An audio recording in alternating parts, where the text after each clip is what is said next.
Welcome to The Explainer.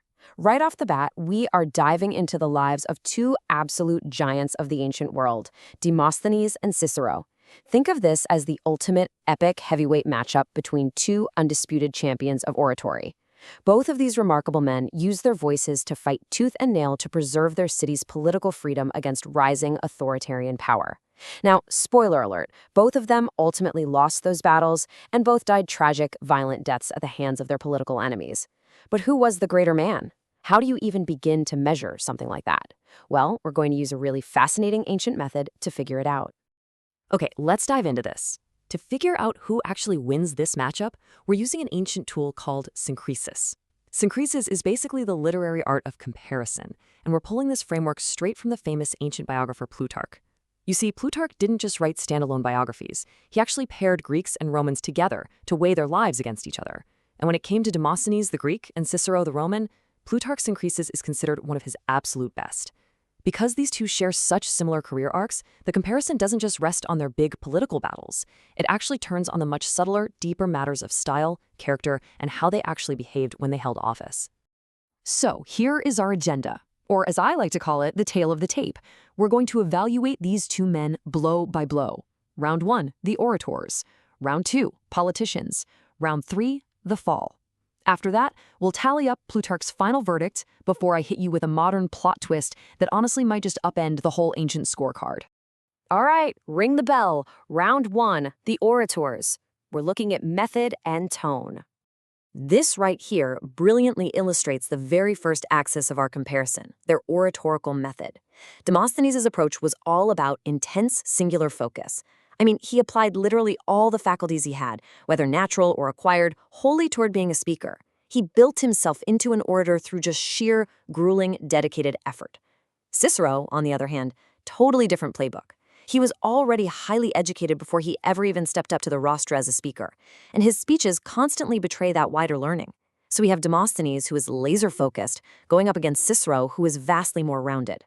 For Plutarch, that singular focus demonstrated by Demosthenes actually represented the greater discipline. And it is super interesting how those distinct personalities bled right into their tone. Demosthenes was incredibly serious.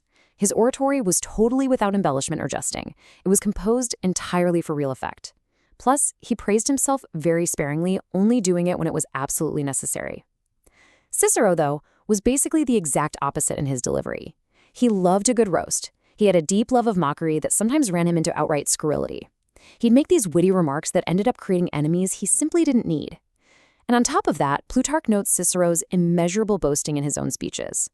Plutarch found this pretty distasteful, arguing that it made Cicero guilty of an uncontrollable appetite for distinction, basically a vanity he found genuinely unattractive. So, when you add up the focused discipline, the incredibly serious tone, and the modesty, the verdict for this first phase is crystal clear. Demosthenes is the undisputed winner of round 1. Moving right along to round 2, politicians. Now we're talking about office and integrity. Whoa, suddenly the momentum completely reverses. Look at their actual offices. Demosthenes was undoubtedly the great speaker in the Athenian assembly, sure, but that's kind of where his operational power ended. He never commanded armies, never governed provinces. Cicero, conversely, was a man of action and administration. He served as a quaestor in Sicily and as a proconsul in Cilicia and Cappadocia. And not only did he hold these major offices, but he also successfully and bravely handled the massive Catiline conspiracy when he served as consul. He showed immense skill and courage when his republic was under direct existential threat. Then we hit the fifth axis, money. And wow, is this a brilliant juxtaposition of integrity. In an era when provincial governors routinely and openly enriched themselves, Cicero proved unusually honest.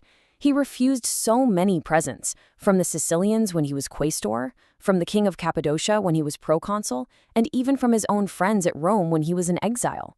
He turned down immense wealth. Demosthenes doesn't fare so well here. He was accused of accepting bribes from the king of Persia, and in the infamous Harpalyce affair, and these were accusations that Plutarch himself half believed. Because of his active capability as a public official, and honestly, his unparalleled honesty and courage in a deeply corrupt era, Cicero easily takes round 2. It is a clean sweep for the Roman in the political arena. we are tied up. Round 3, the fall, exile, and death. The character of their exile is actually fascinating. Think about this. Cicero's exile was the result of his greatest triumph, ridding Rome of a conspiracy. When he was banished, the Senate literally went into mourning and refused to do any business until his return was decreed. Demosthenes, however, was exiled in disgrace for bribery during that Harpalus affair, and the city didn't exactly shed a tear seeing him go. But look at how they actually spent that time. Demosthenes used his exile productively. He traveled to Greek cities and actively worked against Macedonia. Cicero, despite his noble reasons for being exiled, kind of just passed his time idly in Macedonia. Plutarch finds Demosthenes' reaction to be the far better use of misfortune. Then we hit the final axis, and honestly, it's pretty grim. Their deaths. The contrast here is stark and deeply dramatic. Plutarch presents Cicero's death as downright pitiful. In his final days after a politically ineffective last campaign against Mark Antony, Cicero was old, fleeing, in hiding, and was finally caught and killed in a litter. Demosthenes' death, by contrast, is presented as perfectly composed.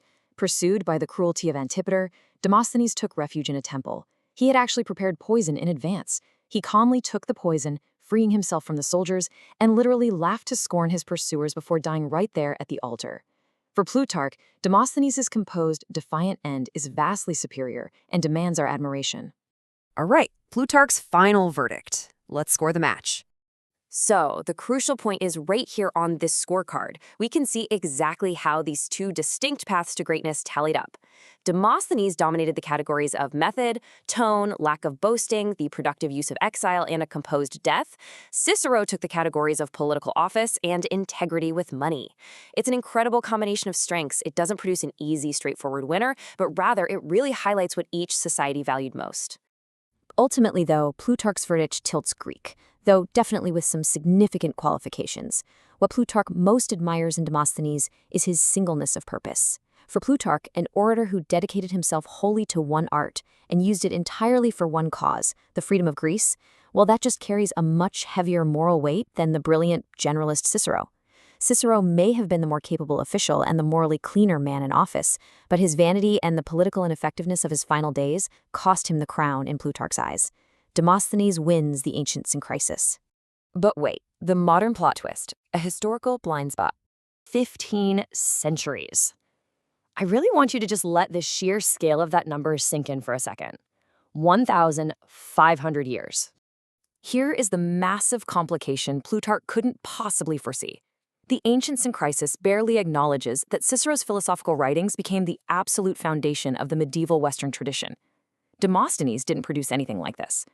Plutarch could only see Cicero the orator and politician. He couldn't see the later Cicero, the man whose writings became the required schoolbook for literally every European schoolchild for 15 centuries.